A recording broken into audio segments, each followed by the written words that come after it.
apa sih Kak? Bukan, kita kan setiap adanya persidangan hari Kamis ini selalu ada aja cerita gitu kan, selalu ada aja yang membuat ini netizen Indonesia ini menjadi teracak-acak emosionalnya ya. Nah, saya mengatakan itu untuk kita itu nggak usah kaget kalau nanti dalam persidangan ini ada gebrakan-gebrakan baru lagi apa gitu. Niat saya itu kepada masyarakat ya, netizen dunia maya khususnya, sudahilah kita itu untuk menggiring opini yang tidak mengedukasi masyarakat Indonesia. Yuk kita fokus kepada jalannya persidangan agar kita bisa mendengar, menyimak. Kan katanya butuh keadilan nih, butuh keadilan terdakwa ini. Bagaimana kita bisa melihat dengan jernih, terang benderang masalah ini kalau setiap persidangan itu ada aja giringan opini yang sebetulnya tidak mendidik gitu ya.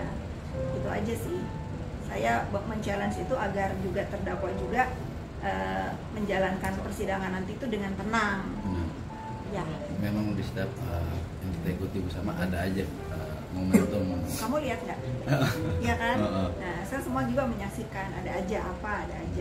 Dan yang terakhir malah menyinggung soal rekeningnya dia sendiri. Ya itu. Nah, terkait dengan itu saya senang banget nih ya, dengan seiringnya waktu berjalan banyak banget anak-anak muda yang speak up tentang ini, tentang katanya kabar Bank BCA Budi Somasi, bagaimana dijelaskan oleh anak-anak muda yang pintar juga. Saya dari tadi lihat tuh banyak banget yang bersuara tentang ini. Buat apa disomasikan, sudah ada aturan dan undang-undang yang mengatur. Dan kita semua tahu ya bahwa kewajiban juga dari pihak Bank BCA karena negara yang meminta untuk melakukan hal-hal yang diminta oleh negara dan undang-undang. Seolah-olah menjadi mengalihkan fokus nggak sih ini sebenarnya? Saya nggak tahu atau mengalihkan fokus atau tidak. Tetapi kalau pihak dari terdakwa ini selalu mengalihkan fokus, akhirnya apa?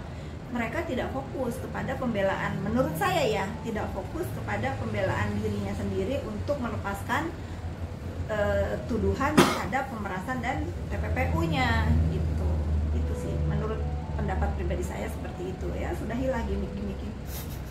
Melihatnya tapi gimana sih Kak Fit, kan kayaknya tiap minggu ada yang menggugat lah, ada yang ya kasihan sih. Kalau saya lebih ke prihatin ya dengan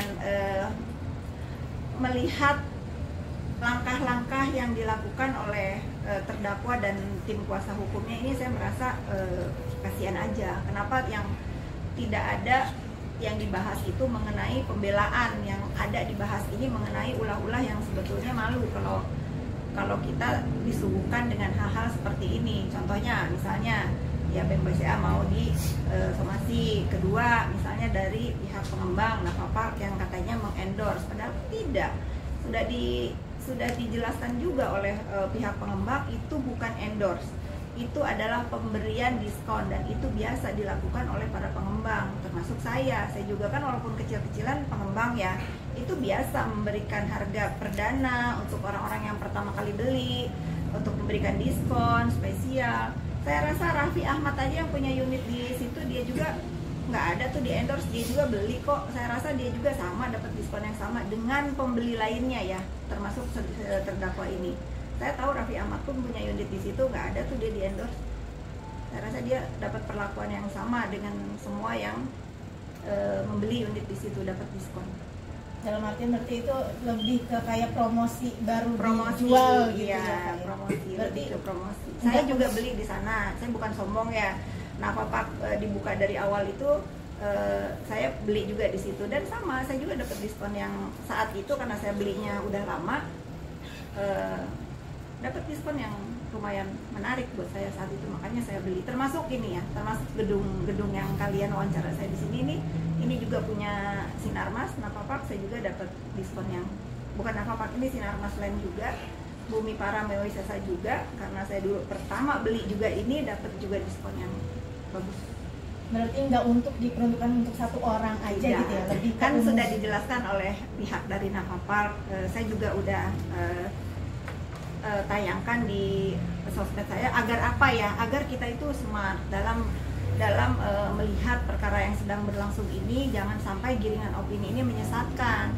Nanti kalau misalnya vonisnya nggak sesuai harapan yang menggiring-giring opini ini kan kalian nanti ada lagi apa. Tapi ayolah kita sama-sama menyimak fakta persidangan itu seperti apa, agar pada pintar. Sudahilah giringan-giringan opini ini yang membuat kalian itu denial atas fakta yang terjadi. Kak, lagi ramai juga soal katanya di rekaman percakapan kakak itu ada ngomong katanya menyinggol Melanie Ricardo karena mendukung Nikita Mirzani. Saya nggak pernah mengatakan itu. Tidak ada saya mengatakan itu. Saya tidak pernah menyebut siapapun. Saya nggak ada urusan buat saya melarang siapapun yang akan mendukung. Itu haknya masing-masing. Seperti saya mendukung Dr. Reza Gladys. Mau siapapun mendukung terdakwa ini silakan. Apalagi mereka kan berteman. Saya tidak pernah melarang atau apapun, tidak pernah, itu kebebasan aja. Tetapi kalau saya mendukung juga Reza Gladys jangan pada komplain gitu ya. Saya nggak ada ngelarang, bebas-bebas aja. Bila perlu jangan mendukung, datang ke persidangan. Nah itu top, itu hebat. Kalau sekarang nama-nama yang selalu diagung-agungkan oleh terdakwa nih, beberapa selebritis nih kan, aku bersahabat sama si A, si B, si C, datang. Nah itu, saya kalau mereka datang justru saya senang, berarti memang mendukung ya. Bagus. Kak, ini juga menduga kayak memang setiap minggu kita baik kayak tadi setiap minggu ada aja dramanya, ada ininya, kayak seolah-olah TSM terstruktur secara masif. Apakah ini memang dalangnya diulur-ulur waktu dulu atau seperti apa sih? Saya kurang paham kalau itu ya. Saya kurang pahamnya itu. Persidangan kan ada jadwalnya ya. Saya yakin akan selesai pada saat jadwal yang ditentukan oleh pengadilan. Mau mengulur-ulur bagaimana kan ada waktunya. Saya yakin bakal selesai. Dan ada menduga bakal ada penambahan tersangka nggak sih dalam kasus? Saya kurang tahu kalau itu. Kita saksikan aja jalannya persidangan, penambahan tersangka atau tidak itu menjadi kewenangannya penegak hukum. Menjadi kewenangannya penegak hukum. Ya sudah, kita ikutin aja lah, jangan beropini ya. Dengan adanya mungkin dari kemarin tuh selalu ribut di ruang sidang gitu, menurut Kak Fitri itu malah menjadi ini nggak sih Kak, bumerang buat dari NM sendiri gitu kan? Bumerang banget buat dia. Bumerangnya apa? Kok kayak, mohon maaf ya, kok kayak bodoh gitu. Kok harus mencari perhatian publik yang kira-kira nanti akhirnya kan ini bukan masalah yang orang itu membenarkan, mengiyakan aja apa yang saudara terdakwa lakukan. Kalau tujuannya membodohi masyarakat seperti contohnya BCA mau disomasi itu kan lucu ya. Akhirnya kan terdakwa diserang oleh orang-orang yang pintar ya, bukan buzzer nih, oleh orang-orang yang berilmu bahwa apa yang dikatakan itu ya lucu. Ya, Kak, kemarin juga ada di postingan kakak menyetel salah satu wakil rakyat, mungkin seperti apa sih Kak? Oke, itu ya, nih terima kasih pertanyaannya dan mohon maaf sebelumnya. Kalau beliau sebagai wakil rakyat mewakili rakyatnya, saya rakyat ya, saya rakyatnya mewakili rakyat yang lain ya. Saya bertanya. Gimana tuh? Iya, saya rakyat yang mewakili rakyat yang lain. Saya memang bukan perwakilan rakyat, tetapi izinkan saya juga membela rakyat ya.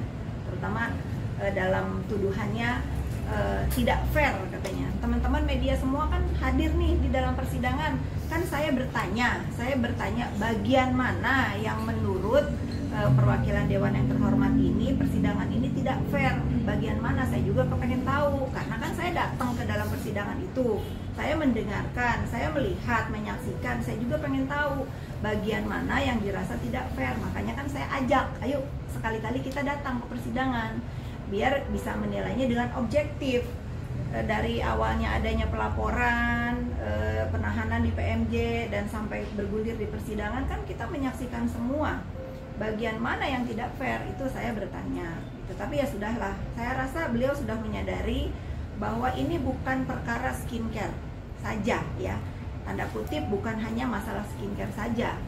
Alasan skincare yang digadang-gadang di bawah itu kan saya sudah jelaskan bahwa saya pun punya klinik di sini, dulu pun saya pakai produk itu dan itu bukan produknya Dr. Reza Gladys. kalau memang ada produknya Reza Gladys yang diumumkan oleh BPOM melanggar aturan, tentu saya tidak akan berdiri di samping dia. Saya akan berdiri di barisan terdepan orang-orang yang menyelamatkan masyarakat katanya. Itu ya. Tapi saya tidak tahu, tidak pernah mendengar produk Reza Gladys itu melanggar aturan. Kalau yang dibawa-bawa itu kan Riberskin, bukan produk dia. Itu dipakai untuk treatment di kliniknya, termasuk klinik saya dulu pernah pakai. Itu sih, Bapak Dewan maaf ya. Mudah-mudahan udah paham nih sekarang. Ada lagi? Apa mau ngelaporin juga Kak? Bener nggak sih? Ya, saya mendukung sekali pihak berwajib ini memproses laporan ini. Karena kan nama saya juga disebut-sebut ya. Kalau memang ini berproses sampai akhir nanti ya saya akan menuntut karena nama saya dibawa-bawa, terutama kalau memang dugaannya ini rekaman itu dilakukan oleh orang yang memang memberikan informasi kepada saya dengan tujuan untuk memeras Dr. Reza juga, ya dia akan saya laporkan. Karena ini kebiasaan ya, saya gemes banget nih sama ulah-ulah di dunia maya yang menjadikan dunia maya ini sebagai ajang pemerasan premanisme dunia maya. Saya gerah, kita jangan menormalisasi dan jangan membiarkan inilah. Kalau sampai ini diproses dan tidak terbukti, saya akan menuntut. Saya yang akan menuntut karena nama saya dibawa-bawa. Tapi Kak Fitri sudah mendengar full, katanya kan ada fullnya ya, mungkin Kak Fitri sudah diinfokan. Saya sudah mendengar dari orang yang direkam, ya tidak seperti itu, Saya sudah diberikan keterangan oleh Mufid. Saya juga tanya ini suara siapa, dan itu bukan kakaknya Mufid ya. Iya, itu ya orang lain yang mungkin ingin membela, dan itu rekamannya dipenggal. Dan tidak ada tuh tuduhan-tuduhan yang dilakukan oleh mereka, itu tidak ada. Makanya saya dukung untuk ini dituntaskan. Karena kan aparat negara juga difitnah nih. Saya juga ya, kalau misalnya penegak hukum nggak mau memproses, ya udah nanti saya aja yang bikin laporan. Biar jangan sembarangan ya. Tapi untuk indikasi dugaan oknum yang berbicara ini mungkin dari pihak Kak Fitri ataupun DRG sudah tahu belum? Sudah tahu, karena dia pun melakukan upaya pemerasan ke DRZ, ke Dr. Reza Gladys melalui saya. Bagaimana Kak kalau misalnya ada rekaman yang menyatakan bahwa Dr. Reza ini menyuap katanya? Mana rekamannya? Apa masalahnya? Setelah didengerin, setelah saya tahu ulah-ulah si yang mau memeras Dr. Reza ini emang anaknya juga nggak bener ya. Menurut saya dia itu memang copet. Kalau saya bilang, kalau pemeras kan gede nilainya miliaran, kalau ini copet ya, dia mau uang-uang kecil untuk nakut-nakutin. Ternyata bukan terhadap Dr. Reza sendiri. Beberapa owner skincare yang saya kenal pun melapor ke saya. Nanti dia pura-pura beli skincare, nanti nomornya dihapus-hapus, nanti dibilang, oh aku beli skincare kamu, muka aku breakout, gimana nih kalau saya tayangkan di sosmed saya. Nah itu cara-cara copet yang dia lakukan. Nah, dia kejebak nih, kali ini dia kejebak, nggak berhasil menjual, memeras Dr. Reza. Dia menjual mungkin informasi itu dengan akhirnya ya kita lihat aja nanti sampai di mana. Berarti 2 orang itu memang ingin satu orang. Oh, satu orang cewek itu ya Kak? Atau yang mana Kak? Yang cowok. Oh, saya nggak tahu cowok apa cewek, tapi fisiknya si cowok. Berarti memang tidak ada ya kayak untuk? Tidak ada. Ini menarik sekali. Aduh, sudah saya melihat ujian Dr. Reza ini ya sebagai pelapor di dalam hal ini tuh ya, orang yang nggak pernah bermasalah, orang yang nggak pernah ribut sana sini harus berhadapan dengan kasus sebesar ini. Ya, insya Allah sih Dr. Reza dan suami tabah dan tawakal dalam menjalankan proses ini. Semoga cepat selesai. Saya yakin banget selalu yang diutarakan oleh mereka juga kan kebenaran akan menemukan jalannya ya, mudah-mudahan. Selalu. Curhat apa sih Kak? Mungkin banyaknya ya dugaan itu satu buzzer, terus fitnahan dari DRG sendiri, kata apa mungkin cerita apa saja mungkin? Kalau sebetulnya kalau perbuzzeran itu saya udah nggak peduli ya, karena oknum yang diduga menjadi pegawai buzzer itu sudah 2 orang nih yang sepil ke saya, sudah 2 orang yang bagaimana mengoperasionalkan perbuzzeran itu, apa dia yang diperintahkan, serang Fitri Sahuteru, serang Sela Sokia, serang Reza Gladys dengan kata-katanya template ya. Tapi ya sudah, saya juga nggak mau terlalu menanggapi lah. Ini mungkin bahaya juga ya, bukan hanya untuk kasus ini bahaya juga buat negara. kalau sekarang dibiarkan nih perusahaan-perusahaan pabrik perbazeran ini dibiarkan memamah biak nih di negeri ini, itu bahaya. Mudah-mudahan bisa diproses ya. Nanti mungkin saya akan menginformasikan karena saya dikasih tahu tempatnya di mana, tempat menaruh alatnya di mana, orang-orangnya saya sudah difotoin, sudah tahu. Ya mungkin nanti kalau saya ada waktu saya berikan informasi ini ke pihak yang berwajib agar diselidiki apakah benar informasi ini atau tidak. Tapi dari orang yang menginformasikan ini, apa kata-kata yang kira-kira bakal keluar nanti, dia sudah spill ke saya dan itu terjadi. Kayak sekarang nih kan, sekarang lagi musimnya, oh Daviena jangan bersaksi, kamu sudah bisa jualan, oh gini, jadi saut-sautan ya, itu sudah bisa ditebak ya. Tapi kalau kita lihat dari pembelanya pelapor ini kan nggak ada yang seperti itu, semua ada manusianya. Sekarang setiap malam saya itu mendengarkan komal ya, diskusi tentang kasus ini itu menarik ya, karena pintar-pintar yang memberikan pendapat. Oke, Kakak juga sempat kemarin juga Bang Sunan melalui AA menyenggol Kak Fitri sebagai dalang. Sudahlah. Ini gimana Kak sampai? Terlalu saya kalau mau mendakapi brother saya itu sudahlah, memang kan dia passionnya di situ ya. Udah biarin aja. Saya nggak mau menanggapi itu. Bagaimanapun dia brother dan istrinya sister saya. Apa-apa itu. Biasa kita hiburan aja itu Mas. Hiburan aja. Nggak dianggap istri saya. Nggak usah dianggapin serius. Sampai disepil AA dengan adanya chatan-chatan yang Kakak. Chatannya kan saya udah kasih tahu backupnya bagaimana dari saya. Nggak ada saya malah bilang sudahlah, kan kalau abang itu kan laki-laki, kalau emosi ya wajar lah. Kita sebagai perempuan ngapain masuk ke dalam arena itu, ke tengah itu ya, keinjak, kalau ada yang keinjak, kalau ada yang kesenggol ya wajar ya. Tapi kan saya kalau dilihat di rekaman kan saya sempat musat-musat bahunya, sudah untuk menenangkan. Bukan mukul ya. sudah gini ya. Sudah. Kalau mukul kan gini, mukul. Udahlah, jangan ditangkepin. Kak menanggapi Kevin sama Jatli gimana Kak? Yang mana nih? Pra-peradilan. Dia ini kayaknya ya musuh abadi ya. Saya melihatnya ini mungkin ada percintaan di sini. Ada rasa mungkin ya. Baper dong. Ada rasa, mungkin nggak tahu nih apakah cinta tertolak atau apa gitu. Saya nggak tahu, nanti saya tanya Dokter Richard. Padahal saya pernah podcast sama dia ya. Kenapa sih ini kok nggak selesai? Apakah ada perasaan di antara kalian berdua? Ketawa dia. Karena orang ngebenci itu kan fokus gitu ya. Fokus ya, tanggapannya sudah kan saling lapor nih katanya, ya sudah kita lihat aja sampai di mana. Soal laporan gimana Kak yang di Polres Jakarta? Sudah selesai, saya sudah memberikan keterangan, saya sudah diklarifikasi, saya sudah memberikan klarifikasi saya. Nggak ada yang penting harus dibahas. Semua orang bisa melapor ya, semua orang, dan saya pun punya hak lapor sebetulnya. Saya yang berhak melapor harusnya. Kak, yang sidang Yoga? Sidang Yoga nanti saya update ya, karena kemarin itu baru Yoga dipanggil di sidang sebagai terdakwa.